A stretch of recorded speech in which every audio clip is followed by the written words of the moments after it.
E aí, literários, tudo bem com vocês? Comigo tá tudo bem, espero que vocês estejam bem também. E vamos conversar, gente, sobre esse livro aqui, O Berço, do Paul Kent, dessa coleção maravilhosa que eu não canso, né, de elogiar, que é a Mestres do Horror e da Fantasia, né, gente? Pessoal, trata-se de uma releitura, tá? Coisa que eu não costumo fazer, mas como é um livro fininho e eu tinha na minha cabeça que era um livro sensacional, que eu tinha gostado muito, isso eu li faz uns 15 anos atrás, tá, gente? Então eu resolvi fazer uma releitura. Ele tá até naquela minha listinha que já saiu dos 5 livros de terror para ler em 2020. Então, tá aqui, né, gente? Resenha já de um deles, então, beleza? Do que se trata, então, né? Esse livrinho aqui é um suspense, não chega a ser um terror, né, gente? Mas tem algumas cenas um pouco fortes, porque, como vocês podem imaginar, lida com crianças, né, com bebezinhos. O Paul Kent, pessoal, o autor, ele é médico, né? Ele tá vivo ainda, né? É um senhor médico, escritor, né? Então, durante a leitura vão ter algumas passagens em que ele vai explicar com um pouquinho de minúcia algumas partes assim que envolvam autópsia, porque vai ser a morte de bebês, né, pessoal?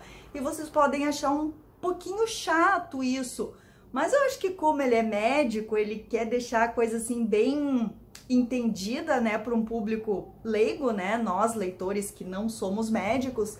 Então eu acho que às vezes esses autores cometem esse erro, não chega a ser um erro, né, mas eles pegam mais nesses detalhes. Outra coisa também que eu percebo nesses livros dos anos 80 e 90 é que eles querem explicar muito como funcionavam os computadores daquela época. Pelo mesmo motivo, porque o público leigo daquela época não sabia direito como funcionavam os computadores, né? Como hoje que a gente tem um computador na palma da mão, né? No celular. Então também tem um processamento de dados aqui que ele faz, que ele vai se deter um pouquinho mais explicando como ele funciona, né? Esse processo funciona. E eu não vi isso só no livro dele, né? Vários outros escritores, o próprio Dean Koontz, que saiu resenha, né, do Fogo Frio na semana passada, também se detém esses detalhes de explicar passagens que envolvem, assim, computadores, como funcionam e tarará, tarará, para as pessoas se envolverem mais com a história e entenderem mais ou menos como funcionava, né, gente, naquela época. Mas vamos lá. Quem começar a ler esse livro aqui, não reparem, tá? Porque eu não vou dar spoiler, tá? Mas assim, o começo do livro é só um capítulo bem curto. Ele vai começar de uma maneira que vocês passando para as próximas páginas talvez não faça sentido. Mas quando chegar ao final do livro, eu aconselho vocês a retornarem para o início. Daí vocês vão entender, tá? Mas isso não prejudica de forma alguma a leitura. Do que se trata então, né, gente? Nós temos aqui o Stuart, que é casado com a Marnie.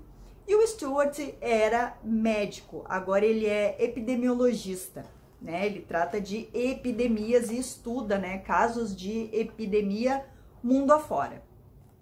Eles estão na casa deles, né, tranquilos e tal, dormindo, né, 6 horas da manhã, e de repente a vizinha de frente deles acorda os dois, eles têm ali pelos seus 30 e poucos anos.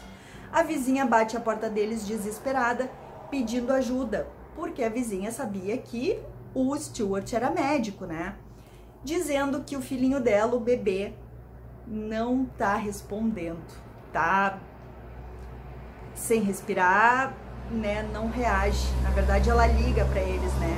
E a Marnie, a esposa dele, atende e fala: Stuart, te arruma, atravessa a rua, vamos lá ver o que tá acontecendo e tentar ajudar a nossa vizinha, né? A Jill, se eu não me engano o nome dela. Eles chegam lá, né? Atravessam a rua, assim, é bem na frente mesmo da casa deles. E não tem mais o que fazer, pessoal, porque o bebê já está morto. Isso é em abril. Nós temos um espaço aqui, uma linha temporária de 1 ano. Então começa em abril o livro de determinado ano, que não fala, e vai terminar em abril do outro ano, né? Um ano bem certinho. Não vou falar. Não vou falar, porque daí vai chegar na metade do livro e vocês vão saber o que é. Deixa. Fiquem só com o abril na cabeça, tá? Então eles chegam lá, o bebê infelizmente já está morto. E aí o Stuart chega lá no berço, né? Entra no quartinho da criança e vê um berço. Gente, é uma obra de arte. É de uma madeira muito dura, uma madeira escura, pesado, entalhado, muito bem trabalhado. Sabe esses móveis antigos, pesadões, de madeira de lei? É mais ou menos assim o berço, uma madeira bem escura com umas manchas e vários nomes talhados nesse berço. Ok, né? Ele conversa lá, liga pro amigo do necrotério, não sei o que, vão lá, leva o bebê, aquela coisa toda. A partir daí, eles desenvolvem uma amizade muito forte com esses vizinhos, então, né? Com a Jill e o marido dela. Eles se visitam, conversam, papo vai, papo vem. O Stuart descobre que várias outras crianças dessa família também morreram assim de forma misteriosa. Eles não descobrem o motivo da morte do gurizinho, do Todd, que é o primeiro bebê. E ele dá até um nome para isso, que é síndrome da morte de lactente, uma coisa assim, que pode acometer os bebês. Eles morrem sem motivo algum, aparentemente. Podem estar bem saudáveis e tudo, mas infelizmente amanhece um dia e os nenezinhos estão mortos. E o Stuart descobre, então, conversando com esse casal, que várias outras crianças morreram da mesma forma. E aí ele começa a fazer uma pesquisa alucinada em cima disso. Por que que acontece isso? Porque é uma coisa rara, ainda mais na mesma família, né? Então ele encasqueta com isso e quer descobrir o motivo.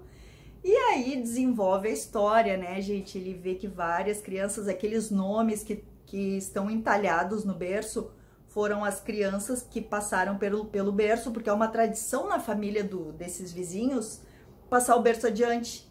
Então tá com eles, daí, sei lá, uma prima engravida, o berço vai para essa prima. E ele descobre, né, frequentando a casa desses vizinhos, vai um tio deles, né, visitá-los, e ele descobre que foi esse senhor que fez o berço. E isso remete lá na época da Segunda Guerra Mundial, lá no ano de 1940 e poucos, foi feito esse berço. E aí o Stuart começa a pesquisar que madeira é essa, da onde veio essa madeira, leva para vários testes, né, em laboratórios, e o pessoal descobre um DNA não identificado nesse berço. E umas manchas, essas manchas que eu falei para vocês, também são manchas muito estranhas. E aí eles já começam assim a desconfiar de algumas coisas, mas umas coisas assim muito inacreditáveis, pessoal. E o Stuart cada vez vai afunilando mais, né? Vendo que a resposta tem que ser aquela dali, que não pode ser de outra maneira. Então ele conhece, ele vai atrás desses estudos, dessas pesquisas, desses outros parentes, por que esses bebês morreram todos da mesma forma e todos no mês de abril. E todos morreram no berço.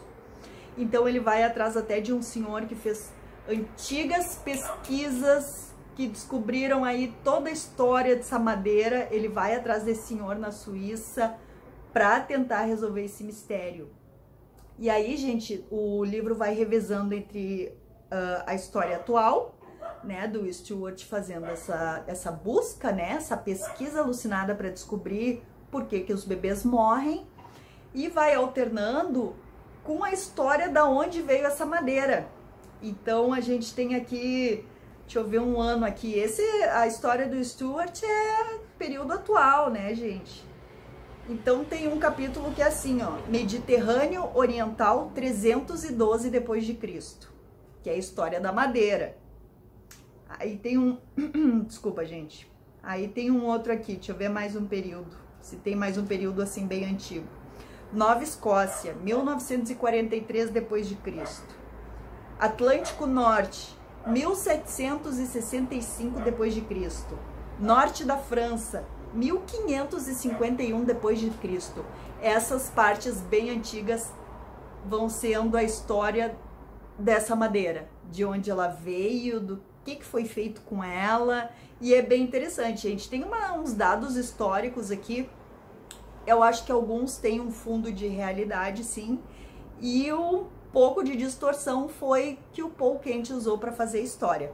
Então é um livro interessante, tá, pessoal? Como eu disse para vocês, é uma releitura, não me agradou tanto como da primeira vez. Eu tinha na cabeça que era um livro muito bom, mas o que me tirou um pouquinho assim essa impressão é que ele fica muito na coisa da pesquisa, assim, a história não se desenvolve muito na morte dos bebês morrendo, coisas acontecendo. Não, a maior parte da história se passa com Stuart fazendo pesquisas, conjecturas sobre o que é a madeira deste berço.